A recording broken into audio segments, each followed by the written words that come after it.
Uma boa noite a todos.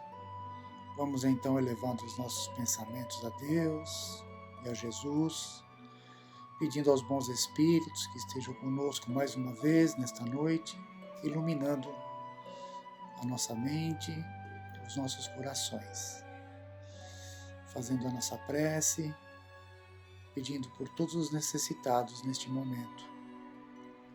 Pai nosso que estais nos céus, santificado seja o vosso nome. Venha a nós o vosso reino, seja feita a vossa vontade, assim na terra como no céu. O pão nosso de cada dia nos dai hoje. Perdoa, Senhor, as nossas dívidas, à medida que perdoamos os nossos devedores. Não nos deixeis cairmos em tentações e livra-nos de todo mal. Permita, Senhor, que assim seja. Graças a Deus, graças a Jesus. Nós veremos hoje do livro dos Médiuns, por Allan Kardec, o capítulo 20, Influência Moral dos Médiuns, e com relação à convivência com a mediunidade, com o exercício da mediunidade, como a moral do médium, dos médiuns, influencia nessa convivência, nesse exercício da mediunidade. O item 226, ele se subdivide em várias perguntas. Vamos ver as perguntas então. Número 1. O desenvolvimento da mediunidade se processa na razão do desenvolvimento moral do médium? Não. A faculdade propriamente dita é orgânica e, portanto, independe da moral. Mas já não acontece o mesmo com o seu uso, que pode ser bom ou mau, segundo as qualidades do médium. Pergunta número 2. Sempre se disse que a mediunidade é um dom de Deus, uma graça, um favor divino. Por que, então, não é um privilégio dos homens de bem? E por que há criaturas indignas que a possuem no mais alto grau e a empregam no seu mau sentido? Resposta: todas as nossas faculdades são favores que devemos agradecer a Deus, pois há criaturas que não as possuem. Podias perguntar por que Deus concede boa visão a malfeitores, destreza aos larápios, eloquência aos que só a utilizam para o mal. Acontece o mesmo com a mediunidade. Criaturas indignas a possuem porque dela necessitam mais do que as outras, para se melhorarem. Pensas que Deus recusa os meios de salvação dos culpados? Ele os multiplica nos seus passos, coloca-os nas suas próprias mãos. Cabe a eles aproveitá-los. Judas, o traidor, não fez milagres e não curou doentes como apóstolo? Deus lhe permitiu esse dom para que mais odiosa lhe parecesse a traição. Vemos nessa resposta muitos dos nossos questionamentos às vezes, quando vemos algumas situações difíceis, né? Pessoas praticando ali há algumas atitudes difíceis, comprometedoras para elas, e perguntamos muitas vezes por que Deus permite tal coisa. A resposta está aqui. Ele permite porque a pessoa, aquele espírito, ele necessita daquela condição de mediunidade para reparar ali, para aprender, para reparar o seu passado, os seus erros anteriores. Por isso que Deus permite que eles tenham, né, que eles estejam nessa situação. Cabe a eles aproveitar isso, né, para ter o aprendizado necessário. Questão número 3. Os médiuns que empregam mal as suas faculdades, que não as utilizam para o bem ou que não as aproveitam para a sua própria instrução, sofrerão as consequências disso? Se as usarem mal, serão duplamente punidos, pois perdem a oportunidade de aproveitar um meio a mais de se esclarecerem. Aquele que vê claramente e tropeça é mais censurável que o cego que cai na valeta.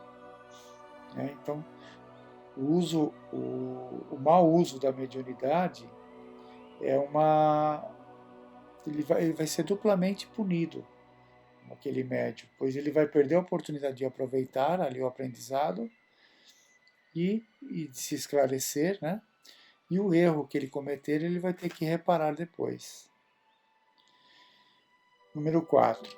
Há médiuns que recebem comunicações espontâneas, quase frequentemente, sobre um mesmo assunto, tratando de certas questões morais, por exemplo, relativas a determinados defeitos. Terá isso algum fim?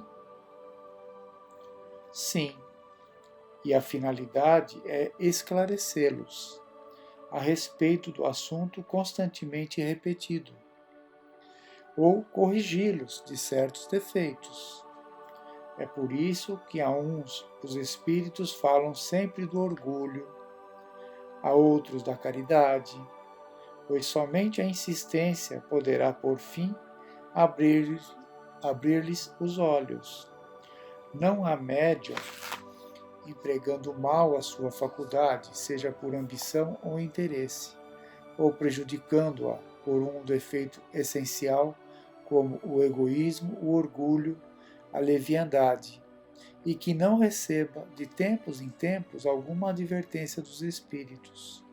O mal é que, na maioria das vezes, ele não a toma para si mesmo. Então, essa repetição de temas que observamos muitas vezes nas sessões, pelo mesmo médium ali, sempre com o mesmo tipo de comunicação, com a mesma dificuldade sendo relatada pelos espíritos, é o que ele fala aqui, né? Na maioria das vezes, esse médium, aquela comunicação, é para que ele seja esclarecido desses problemas, dessas dificuldades.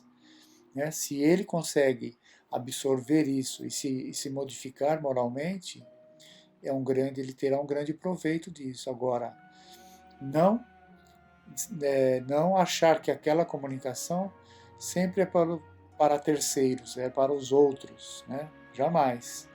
Muitas vezes ela serve para muitos ali dentro do ambiente ou que terão acesso àquela comunicação, mas incluindo o médium, né? Incluindo o médium que está sendo ali um instrumento daquela comunicação e, eventualmente, para outros também que estejam no ambiente para aproveitar aquilo, que sempre haverão ali sentimentos semelhantes ali ao do médium. Né? O aproveitamento será sempre múltiplo nessas condições. Questão número 5.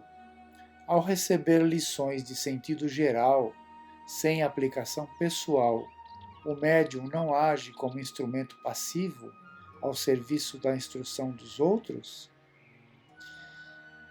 Resposta: quase sempre esses avisos e conselhos não são dirigidos a ele, mas a outras pessoas que só podemos atingir através da sua mediunidade.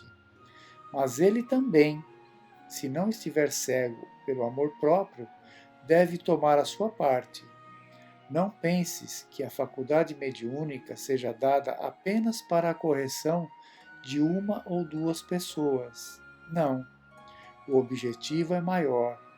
Trata-se da humanidade. Um médium é um instrumento que, como indivíduo, importa muito pouco. Por isso, quando damos instruções de interesse geral, utilizamos os que nos oferecem as facilidades necessárias. Mas podes estar certo de que chegará o tempo em que os bons médiuns serão muito comuns, para que os espíritos bons não precisem mais servir-se de maus instrumentos. Então, novamente vemos aqui, né, instruções, quando ele fala de lições no sentido geral. Também não cabe só aos ali que estão ouvindo aquela mensagem ou que receberão aquela mensagem, mas também, independente de ser no sentido geral, também cabe ao médium aquela mensagem, aquela observação na sua conduta, no seu comportamento moral. Se as qualidades, a questão número 6. Se as qualidades morais do médium afastam os espíritos imperfeitos, por que um médium dotado de boas qualidades transmite respostas falsas ou grosseiras? Resposta: conheces todos os segredos da sua alma? Além disso, sem ser vicioso, ele pode ser leviano e frívolo. E pode também necessitar de uma lição para que se mantenha vigilante. Número 7. Por que os espíritos superiores permitem que pessoas dotadas de grande mediunidade e que poderiam fazer muito bem se tornem instrumentos de erro? Instrumentos do erro? Eles procuram influenciá-las, mas quando elas se deixam arrastar por um mau caminho, não as impedem. É por isso que delas se servem com repugnância, porque a verdade não pode ser interpretada pela mentira. Número 8. É absolutamente impossível receber boas comunicações por um médium imperfeito?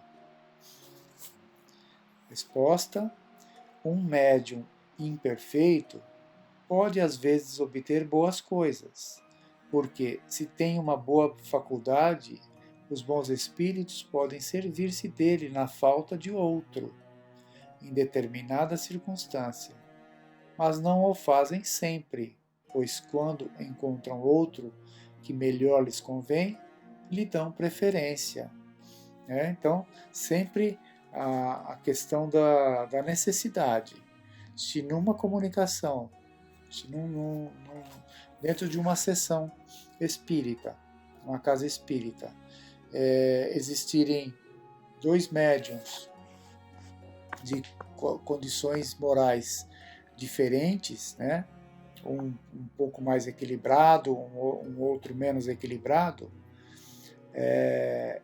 as boas comunicações, né? As boas comunicações serão, os espíritos darão preferência pelo médium que tiver mais equilibrado.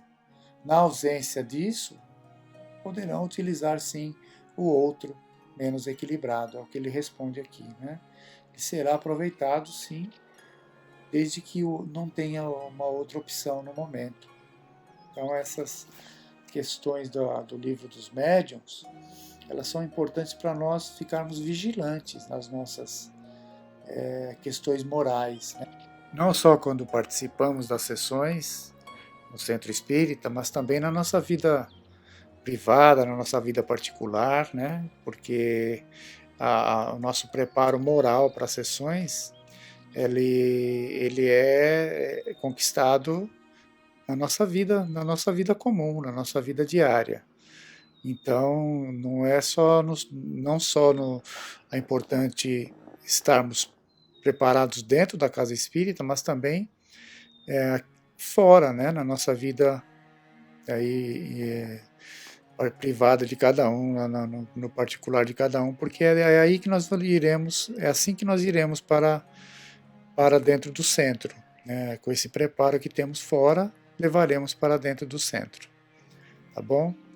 Então, ficamos por aqui mais uma vez, e as questões continuam. Quem tiver interesse em continuar lendo no Livro dos Médiuns, nesse item. Eu parei na questão 8, mas tem mais algumas importantes aí para serem discutidas e refletidas. Fiquem todos com Deus, tenham todos uma boa semana, fiquem em paz.